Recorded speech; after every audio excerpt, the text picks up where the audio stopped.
You hear it all the time. The middle class is disappearing and the rich keep getting richer. One surefire way to stay broke is by blaming others for your money mistakes. The reason we think the rich get richer has more to do with how they spend their money than how they save it. Don't get me wrong, you still have to save a high percentage of your income, you just have to put it to work. Quick side note though, we are not talking about the mega rich athletes or superstars. We're talking about the millionaire next door.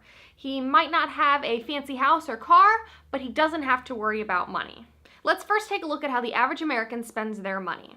After college, you get your first real job with a real salary. Let's say $30,000 a year or $2,500 a month. Overnight, you're suddenly able to afford a place to live on your own and a nice car to drive.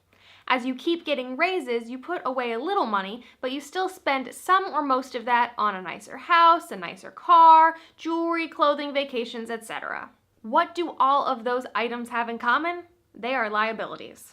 A liability is simply a financial obligation, something you have to pay to purchase or maintain. Not only are those items worth less the minute you buy them, but some of them come with attached monthly fees that keep draining your finances. A bigger house has a higher price tag and costs more to maintain every month. That new car depreciates 20% the moment you sign the paperwork and costs more to insure every month. Electronics, clothing, and jewelry are often worth 50% less as soon as you remove them from the box, and they still need to be stored, cleaned, and maintained. Let's compare that to how wealthy people spend their money.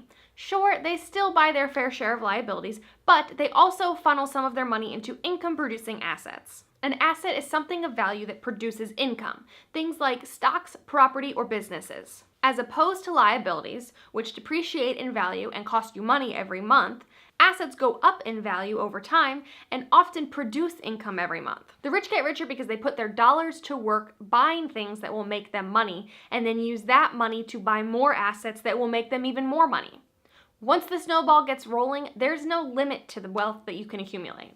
So for example, say you get a bonus from work at the end of the year. You can use that money to buy yourself a nicer car, or you can use it as a down payment on a second investment house that you can rent and collect the income.